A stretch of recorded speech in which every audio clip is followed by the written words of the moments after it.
Good morning. Good morning, Internet land. We are just going to give Instagram a moment to catch up, and then when it does, we will go live everywhere. So, just giving a little bit of time, but it's so good to be here and to join you all for another episode of DIY Wellness. Okay, here we go. All right. So now everyone has joined us. The stragglers are here. We are live on Facebook, YouTube, and Instagram. So, good morning, everybody, and welcome to another episode of DIY Wellness. Excuse me, I am your host, Brian Hogan, life coach, filmmaker, and clinical therapist, and founder of the S.H.I.F.T model. S.H.I.F.T stands for Somatic Holistic Internal Family Transcendence, and it's a blend of internal family systems therapy and EFT tapping or nervous system regulation. So it's a way of connecting with the various parts of ourselves while also feeling safe and grounded. And today, what we're going to do is we're going to talk a little bit about a topic that's near and dear to my heart, which is emotions, because they're very hard and they're very confusing. And what we're going to talk about today is how to translate emotions into guidance. We're going to talk a little bit about how to embrace the full range of emotions and why we need to reject the narratives that come along with them sometimes. And then we'll go over a simple 4-step process that you all can use to translate your emotions into the useful guidance that they are meant to provide, rather than verification for stories, which is what they are not meant to provide. So, and then at the end of that, we'll spend a few minutes doing that. And then for the last 10 minutes, we will do a shift practice together where we'll do a little bit of tapping to meet the parts of us that tend to avoid our emotions and to meet the parts of us that hold emotions, that get overwhelmed by emotions, so that they all can have a place to feel seen, heard, and understood here today. So that's what we're up for. That's what we're in for in the next 20 to 25 minutes or so. And as always, if anyone has any questions or anything as we go along, just feel free to put those questions in the chat. And if there's time today, I'll get to them now, or I will always go back and answer them later for you. So definitely write in about what you're experiencing or what you're wondering about as we go through this. So the first thing I want to talk about is the fact that emotions are not random. They are guidance.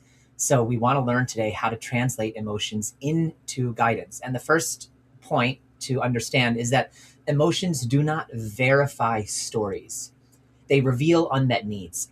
That's the point of emotions. When an emotion shows up, it shows us somewhere inside of us where there's a need not being met. It doesn't mean that the story is true or not true. It means the story is secondary to meeting our own needs. That's the guidance that emotions reveal. So what we don't want to do is feel deeply into an emotion, and then we get caught up in the story around that emotion, and then we believe that the emotions are the proof that the story is true, that the emotions somehow verify or validate the story. And that's where we keep getting it wrong, because emotions aren't, their primary role is not to verify the stories we're telling ourselves so we can double down on the emotion we're already feeling. Emotions are completely separate from the stories we tell ourselves, and they're there to guide us to places inside us where there's needs that could be met. And so let me give you some examples of this from the 6 primary emotions. In the last 10 to 15 years or so, which I guess in research terms is recent, because research takes forever to get into popular mainstream culture, even though we've known things for decades that could help us. Like, we don't know. Researchers know, but we don't know. Anyway, separate topic. All of that is to say, in the last 10 to 15 years, researchers have discovered that there are not just 5 primary emotions. If you've seen the movie In and Out or Inside Out, it's they have anger, sadness, fear, joy, and disgust. Those are considered the 5 primary emotions, but there's actually 6. Researchers have discovered now and classified a 6th, which they call, in some of the literature, it's called interest, and in some of the literature, it's called curiosity. So either way, those 6 basic emotions, I will give you examples of how these emotions reveal unmet needs. So for example, if you're feeling angry, it means that a part of you feels a need for justice. And if you're feeling sadness, it means that a part of you feels a need for belonging.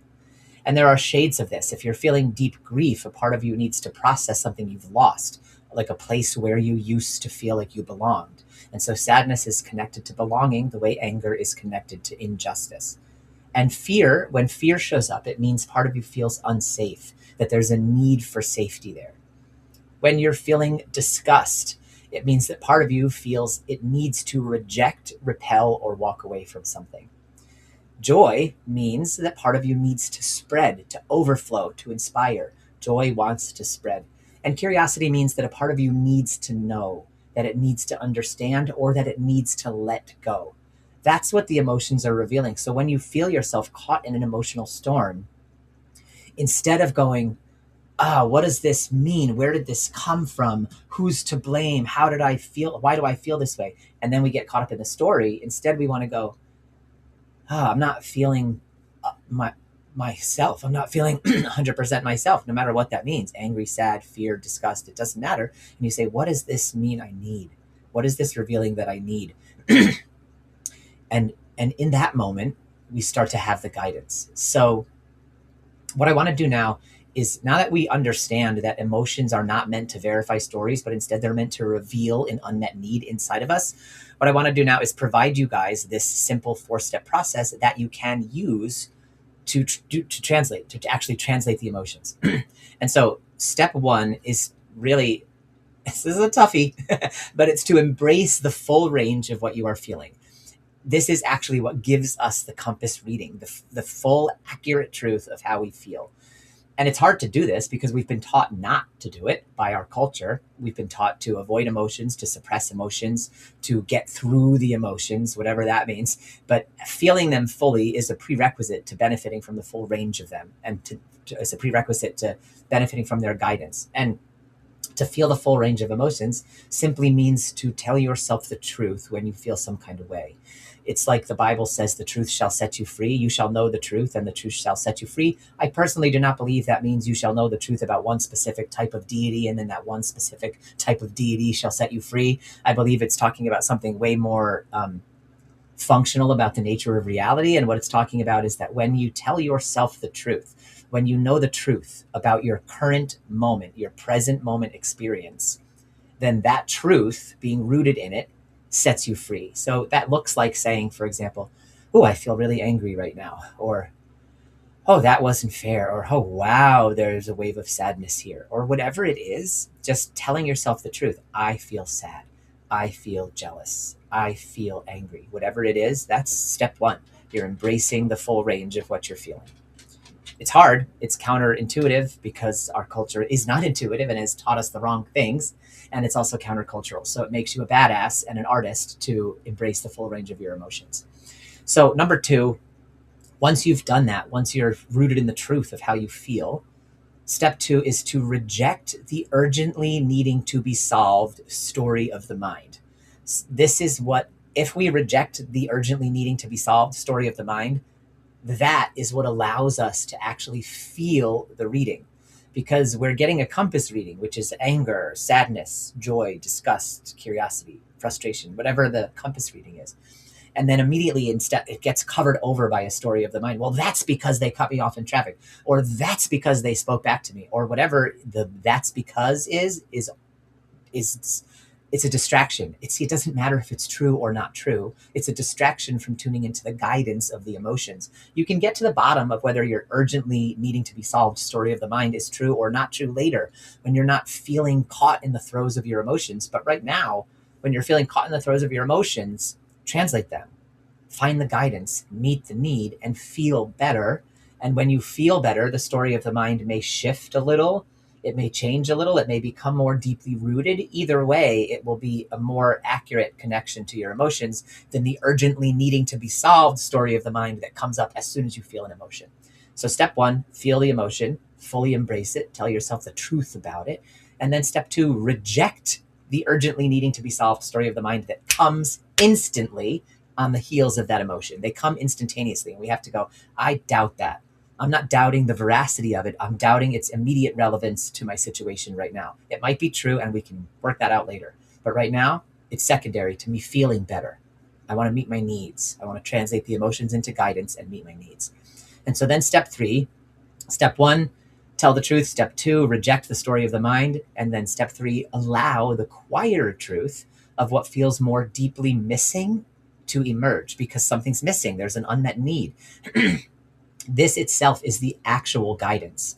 what your emotions really reveal is some longing hidden under impulses that immediately get covered by story and then reaction, and then a chemically charged cycle of reinforcement before we've even had a chance to go, oh, hey, what's this really about? And so what happens in our natural lives is we feel an emotion, we believe the story, and then we react. And in that feeling, believing, reacting, what we miss is feeling and then doubting the story and then connecting to a deeper truth. That's the process we actually want to go on, is feeling, doubting the mind, and then connecting more deeply to something inside that's missing. But what happens is we feel the emotion, we believe the mind, and then we reinforce, and then the belief that the belief from the story of the mind reinforces the emotion, and then we end up in this little cycle of the emotion getting stronger and the story getting stronger. And as the emotion gets stronger, the story feels more true and more believable because, hey, I feel very strongly about it.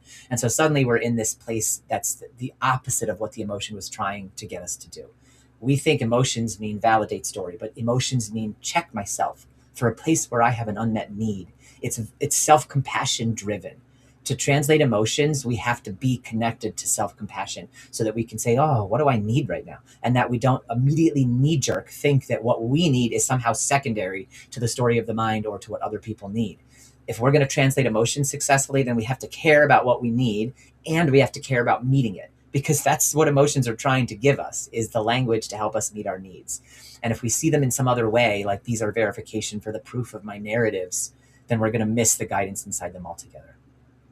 This is actually why things like walks and forests and stillness and meditation, even like time in the shower, can sometimes bring out epiphanies, because we end up in those moments below the story and into a place of our intuitive knowing. Sometimes you can go on a walk through the forest and be completely like caught up in autopilot in the story.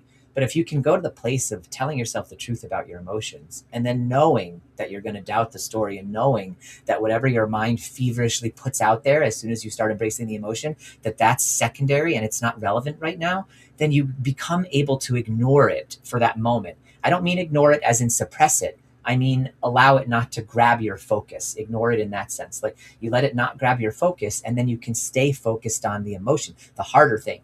Another reason we want to go to the stories is because it's easier to live up here in the story than down here in the grief, right? That's, the story is simpler and it makes us feel safe because now we think we have an understanding of why and what and who and how. But those understandings don't matter if what happens is we keep going through life feeling emotions, verifying stories, and never meeting needs. If we never meet our needs, then we don't heal, and the emotions become a vicious cycle of like awful, deep, hard emotions. And of course, advice like this is going to sound absurd. Why would I not want to avoid those? They're awful and they're hard and they're a cycle and they keep coming back. Yeah, but if you can embrace them, we can actually change that cycle. We can allow it to be, instead of a cycle, a trajectory that flows through you and out, which is the destiny of an emotion. It is meant to flow through you. When we stop them, we keep them from fulfilling their destiny. And then paradoxically, that keeps us from fulfilling ours. So step one, as I said, get rooted in the truth. Step two is to doubt the story of the mind. And then step three is to allow in the quieter truth of what you really need. And then step four, the most important step, is to give to yourself whatever it is, whatever the need is that rose up for you, give it, meet it. And if you can't, then reach out to a friend for support who can. Whatever you realized you really needed, it's time to meet that need, because this is what heals you. Once the need is revealed, go meet it. Getting what you never got or thought you could never get from your own core nature, or from close friends and family, or even from a loyal pet, can be an amazing proxy for this energy of unconditional love that heals all things. So that's how you translate your emotions into guidance. You embrace them. You doubt the story behind them, just for now. And then you tune into the quieter need underneath that emerges, and then you meet it. Meet it in whatever way you can, whether that's with your dog, with your friends, with your family, or with your own core self. One caveat to this that I've mentioned, but I just want to make sure is really clear, is that this does not mean the stories are not true. They might be. We're not doubting the veracity of the stories. We are doubting the urgently needing to be solved nature of the stories. They can wait while we look more deeply under the hood and get our real needs met. Then, if the story still has a real charged pull, we can look at it again. But this time we'll actually be able to do something productive about the story, because we won't be urgently needing to solve it. Or, as more often happens, we realize in the wake of our own healing that we don't need the story. or what it had to offer anymore. Whether it's true or false, the story becomes less important somehow. So that's the that's the journey of learning how to translate your emotions into guidance. And what I'd like to do now, just for a few brief minutes, is connect together, doing a shift practice to the parts of us that tend to avoid emotions, that find emotions really scary. We'll do a round there, and then we'll do a round also connecting to the parts that get overwhelmed by emotion. Okay? And then we'll do one third and final round to end. So for just about 10 more minutes now, you have nothing else to do. Just allow yourself to fully arrive in this space. You can begin joining me tapping on the side of your hand. And just remembering the shift model, it's eyes open and repeat after me practice, meaning you don't have to worry about knowing the tapping points and you don't have to worry about knowing what to say. That said, if you know the tapping points well and you want to close your eyes, you can. You won't mess this up by closing your eyes. You absolutely can do it any way that you want. And also, if any of the words I say do not ring the chime of truth for you, then don't repeat them. Just change them in real time to words that do ring the chime of truth for you. And say those, because the trauma healing formula is truth plus safety plus a compassionate witness. And the truth is the words you use. The safety is this container here. And the compassionate witnessing is us in this community. So with that said, even though there's a part of me that tends to avoid hard emotions, right here and right now, I accept that part. Even though it's been a practiced pattern of avoiding emotions, suppressing emotions, not wanting to feel very difficult things. I accept that pattern. I accept that I'm not alone in that pattern. I accept how normal that is to not want to feel hard things. Even though these parts avoid emotions to keep me safe, and I respect their protective strategies, I'm also willing to learn a new way. Not through force, not through pressure, but through curious exploration. And I accept how I feel in this moment. Top of the head. I don't want to feel big emotions. Eyebrow. Parts of me are afraid of getting overwhelmed. Side of the eye. Parts of me are afraid these emotions might annihilate me.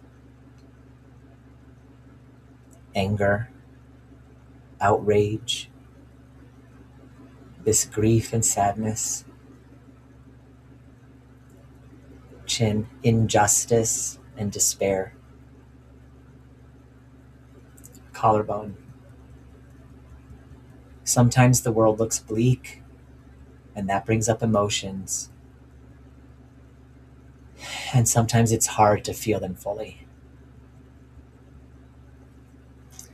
Underarm, but right here and right now, I'm okay. And these parts are okay. Yeah. Just keep tapping with me on the side of your hand. And just notice what's coming up for you as you make a little bit of space for the parts that tend to avoid emotions. A little bit of non-judgmental space. Take a moment now and just let these parts know that it's okay that they try to protect you this way.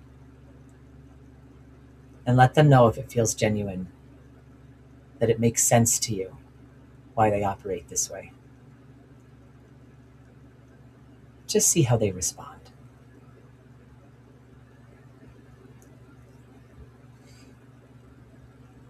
And just allow any response. They could be resonating with this, they could be skeptical. It's okay either way.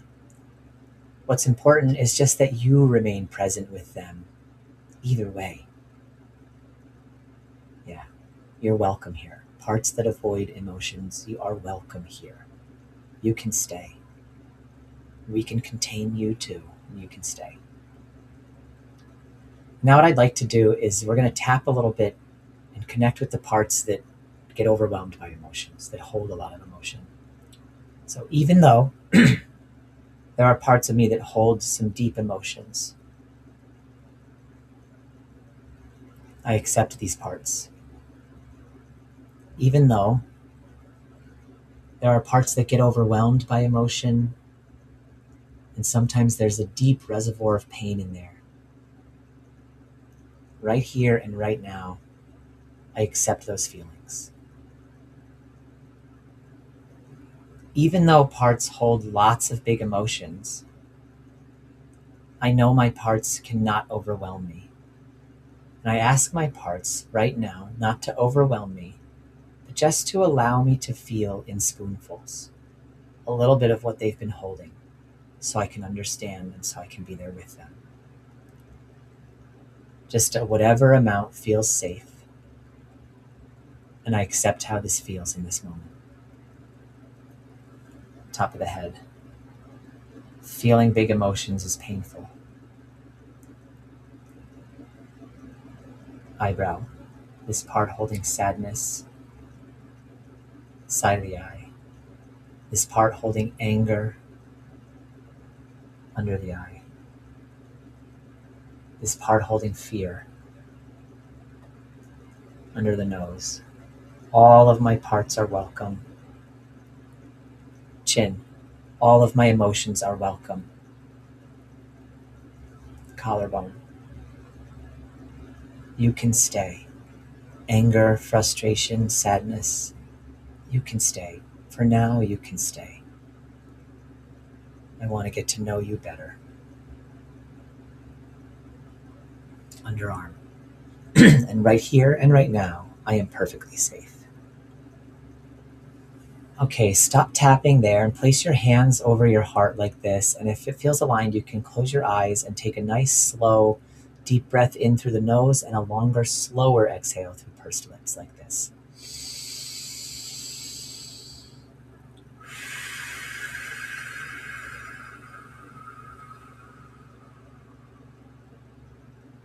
And just notice what's coming up for you as you connect with the parts now that feel these big emotions. Just noticing that the parts that avoid your emotions and these parts that hold big emotions, they can both exist with you. They can both exist here. So just tuning into all your parts that avoid and your parts that express and the parts that become overwhelmed, and letting them know that they make sense. You can just say something like, you make sense to me. You make sense to me. Anyone who's been through what you've been through would feel this way. And just extend that grace to these parts. And just notice how they respond, and however they respond is okay. We don't need them to trust. We're going to show up and be present either way. And just while allowing your parts to be however they want to be, we're just going to do one final round of tapping to connect them with our self energy, with our inner wizard. Even though I have parts that avoid emotions and parts that feel emotions deeply, I accept all of these parts. I welcome them all. You are welcome here. Sometimes it's confusing. Sometimes it's hard to understand. But I'm willing to learn and explore this. Top of the head. My parts that avoid emotions are welcome here. Eyebrow. My emotional parts are welcome here. Side of the eye. My emotions are guidance. Under the eye, and I can translate them. Under the nose. With self-compassion. Chin. With genuine curiosity. Collarbone. With an open heart and with courage, I can connect with my emotions and my parts that avoid emotions and be okay. And right here and right now, I am perfectly safe. Okay, stop tapping there. Go ahead and place your hands on your heart if that feels aligned. And then just take that nice, slow, deep breath in through the nose and a longer, slower exhale through pursed lips. And just notice what's coming up for you. And just allow your parts to organize in your system however resonates for them right now as we close. Thank you for being here. And if what you heard resonates with you, then please share this video with those who you know who might appreciate the message. And if you have any questions about this or comments, feel free to put them in the chat and I will help you get unstuck and celebrate your wins. Emotions don't verify stories. Damn, needed to hear that. Yeah. Oh, don't like you. That's the name of the handle. I appreciate that too. I know the stories can be so believable, but the emotions don't verify stories. Yeah. Right on. Thank you for sharing that. So I just want you all to remember that DIY wellness means do it yourself, but that does not mean that you have to do it all by yourself. So I will be back again next Tuesday morning at 8:30 a.m. Eastern Time. Until then, keep taking personal growth into your own hands. Much love. I trust you, humanity. See you in the next video.